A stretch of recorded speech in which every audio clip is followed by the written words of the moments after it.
Welcome friends, আমি সৌরভ। তো আমি এখন কথা বলবো জুনিয়র এনটিআর, সাইফ আলি খান অভিনীত তাদের নতুন আপকামিং মুভি দেভারা পার্ট 1। তো দেভারা পার্ট 1 এর আজকে কিন্তু একটা গ্লিমস রিলিজ করা হয়েছে। তো এটা আসলে সাইফ আলি খানের একটা ক্যারেক্টার টিজার বলা যায় আর কি। তো এই মানে টিজারে আর কি সাইফ আলি খানকে জাস্ট ব্যাপক লাগতেছে। তো তার সাথে সাথে মানে এই টিজারটার বিজিএম, এই টিজারটাকে সত্যি আলাদা লেভেলে নিয়ে গেছে। বিজিএমটা কিন্তু দুর্দান্ত ছিল। এছাড়া সাইফ আলি খান তার পারফরমেন্স যতটুকু দেখানো হয়েছে, যে সিনগুলো দেখানো হয়েছে কিংবা তার লুক, সত্যি অসাধারণ একটা ভয়ঙ্কর একটা ফিল পাওয়া যাচ্ছে। আর যখন যখন সাইফ আলি খান ভিলেনের ক্যারেক্টার প্লে করছে তখন তখন সেই জিনিসটা কিন্তু দুর্দান্ত লেভেলের ছিল। তো আমার যতটুকু মনে হয় এই গ্লিমসটা দেখে মানে এটা বোঝা যাচ্ছে তার ক্যারেক্টার কি হবে কিংবা তার লোক সম্পর্কে আমরা বুঝতে পারতেছি। তো এটা ভয়ঙ্কর হবে। তো এই ছোট্ট একটা গ্লিম্পস দেখে বা টিজার দেখে এখানে কিন্তু বোঝাই যাচ্ছে যে সাইফ আলি খান তার কিন্তু ২ টা লুক দেখা যাচ্ছে। অর্থাৎ একটা লম্বা চুল এবং একটা দেখবেন ছোট, ছোট চুল, যেটা গ্লিম্পসটার শেষের দিকে দেখানো হয়।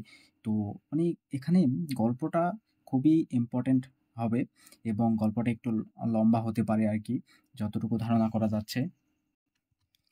আর এর আগে কিন্তু একটা আপডেট উঠে আসছিল যে এই মুভিটাতে দেবারা পার্ট 1 এ জুনিয়র এনটিআর তার কিন্তু ২ টা আ ক্যারেক্টার থাকবে, অর্থাৎ একটা বাবা একটা ছেলে। তো এখানে গল্পটা একটু লম্বা হবে আরকি। গল্পটা অনেক লম্বা হবে, পার্ট 2 আসবে। তো এখানে সাইফ আলি খান জাস্ট ফাটিয়ে দিয়েছে। মানে এই ছোট্ট একটা গ্লিম্পসটাতে মানে তাকে একবার দেখবেন। মানে এই গ্লিম্পসের শেষের ভাগ দিকে আরকি দেখবেন জঙ্গলে দৌড়াচ্ছে কিংবা ডান্স করতেছে। তো এই সিনগুলো সত্যি মারাত্মক ছিল। সাইফ আলি খান এবার কিন্তু ভিলেন হিসেবে জাস্ট ফাটিয়ে দিবে। এটা তিনি যতবার ভিলেন হিসেবে আসছে, তিনি কিন্তু দুর্দান্ত একটা পারফরম্যান্স দিয়েছে। তো দেখা যাক আসলে কি হয়।